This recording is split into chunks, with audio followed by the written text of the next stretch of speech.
ऐसा real number जो हमें हर जगह दिखता है, सर्कल से लेके क्वांटम मैकेनिक्स, बायोलॉजी और पूरे यूनिवर्स तक। इस वीडियो में हम पाई को साथ में ढूंढेंगे। बचपन में आपने यह गेम तो खेला ही होगा जिसमें हम टायर को एक लकड़ी की काठी से मारते हुए आगे ले जाते थे। चिंटू भी यही खेल रहा था, तभी अचानक से बारिश गिरने लग गई। टायर को ऐसा गिरा देख चिंटू के मन में एक सवाल आया कि इस टायर में कितनी बारिश की बूंदें गिर रही होंगी। अरे ये तो टायर के एरिया पे डिपेंड करेगा, जितना बड़ा एरिया उतनी ज्यादा बूंदे। अगर मैं इस टायर के अराउंड एक स्क्वायर ड्रॉ करूं तो प्रोबेबिलिटी कितनी है कि वो बूंदे सर्कल में गिरे as compare to square. Chintu को याद आया कि वो तो प्रोबेबिलिटी के फॉर्मूले से हमें पता लग सकता है, जो कि है number of desirable outcomes divide by total number of outcomes. यहाँ डिजायरेबल आउटकम्स यानी बूंदे जो सर्कल में गिर रही है, और टोटल नंबर ऑफ आउटकम्स यानी कि जो बूंदे इस एरिया में गिर रही है, यानी कि स्क्वायर का एरिया। तो प्रोबेबिलिटी इक्वल होगी बारिश की बूंदे टायर के एरिया के अंदर divide by total number of बूंदे स्क्वायर के एरिया के अंदर, जो कि होगा equal to area of circle divide by area of square. क्योंकि हम मान सकते हैं कि टायर का शेप सर्कल जैसा है, हमारी बूंदे सर्कल और स्क्वायर के एरिया को पूरा कवर कर रही है, तभी ये फॉर्मूला वैलिड है। अगर हमने स्क्वायर की साइड 2 यूनिट्स ली तो सर्कल का रेडियस 1 यूनिट मिल गया। तो सर्कल का एरिया है पाई आर स्क्वायर और स्क्वायर का एरिया है साइड इंटू साइड। यहाँ पे साइड है 2 यूनिट्स और रेडियस है 1 यूनिट, तो हमें सर्कल और स्क्वायर का एरिया मिल गया। तो अगर हमने इस वैल्यूज को हमारे इक्वेशन में डाल दिया तो हमें नंबर ऑफ बूंदे inside circle divide by total number of बूंदे इक्वल्स टू पाई बाय 4 ये मिल जाएगा। तो बस मिल गया है ना पाई।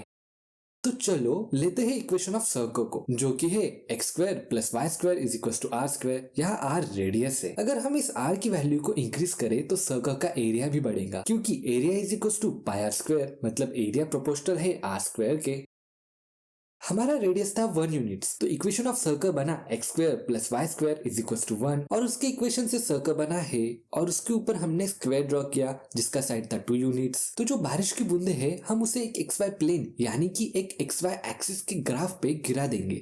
तो हम इस बारिश की बूंदों को एक एक्स वाई पॉइंट भी बोल सकते हैं। हर एक बूंद का एक अलग अलग एक्स वाई कोऑर्डिनेट होगा इस ग्राफ पे। फिर हम रैंडमली इस एक्स वाई पॉइंट को इस ग्राफ में डाल देंगे, जिससे बारिश की बूंदे सिमुलेट होंगी। है ना सही आइडिया? अगर हम बारिश 10,000 बूंदों से स्टार्ट करेंगे तो वो बूंदे इस पूरे ग्राफ को ढक देंगी। हमें तो बस इस स्क्वायर पे फोकस करना है, क्योंकि प्रोबेबिलिटी के फॉर्मूले से हमें बस इतना पता होना चाहिए कि स्क्वायर में कितने बूंदे गिर रही है और सर्कल में कितनी गिर रही है। तो हम बाकी के बूंदों को हटा देते हैं और बस बारिश के बूंदे इस स्क्वायर पे गिराते हैं, जिससे हमारा कंप्यूटेशनल टाइम भी कम होगा। अभी हमें पता करना है कि इस सर्कल के अंदर कितने बूंदे हैं और इस स्क्वायर में कितने बूंदे हैं।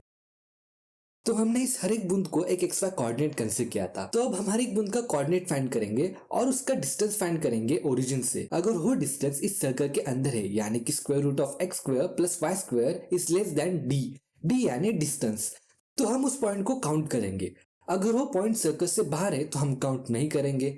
इस डिस्टेंस को फाइंड करने के लिए हम यूज करेंगे डिस्टेंस फॉर्मूले को, जो कि है distance is equal to square root of x1 minus x2 whole square plus y1 minus y2 whole square.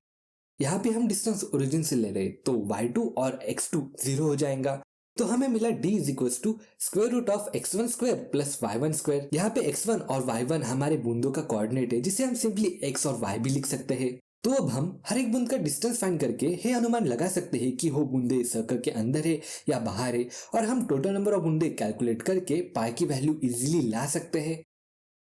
ये सब लोचा करने के लिए मैंने एक कोड लिखा है, जो कि पहले कुछ नेसेसरी लाइब्रेरीज को इंपोर्ट करेगा, फिर वो यूजर से इनपुट लेगा कि कितने रैंडम पॉइंट्स जनरेट करने हैं भाई, और स्टार्टिंग में सर्कल के अंदर 0 बूंदे होंगी, इसलिए मैंने इस वेरिएबल में 0 स्टोर किया है। फिर हम एक लूप लगाएंगे जो कि हर एक बूंद को एक एक करके गिराएगा। फिर हम रैंडम पॉइंट्स जनरेट करेंगे -1 to 1, जो कि हमारे बूंदों का एक्स वाई कोऑर्डिनेट होगा। फिर हम एक कंडीशन डालेंगे कि अगर पॉइंट सर्कल के अंदर है तो उसे काउंट करो, वरना मत करो। फिर हमारे फॉर्मूले से हम पाई की वैल्यू को कैलकुलेट करेंगे और उसको प्रिंट कर देंगे। तो चलो इसको रन करके पहले 1 लाख बूंदों से स्टार्ट करते हैं। अरे भाई है तो पाई की वैल्यू नहीं है, पर 3.1 तक तो सही लग रहा है। अगर मैंने इस बूंदों को इंक्रीज करके 1 करोड़ पॉइंट से स्टार्ट किया तो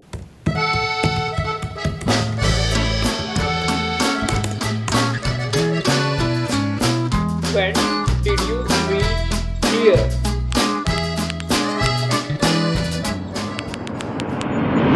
हाँ, अब कुछ 2 डेसिमल तक सही आया ना, मतलब नंबर ऑफ पॉइंट्स यानी कि बूंदे जितनी ज्यादा होंगी उतना सही आंसर आएगा। वैसे इस तरीके से सिमुलेट करके हम जो वैल्यूज फाइंड करते हैं ना, उसको हम बोलते हैं मॉन्टी कार्लोस मेथड।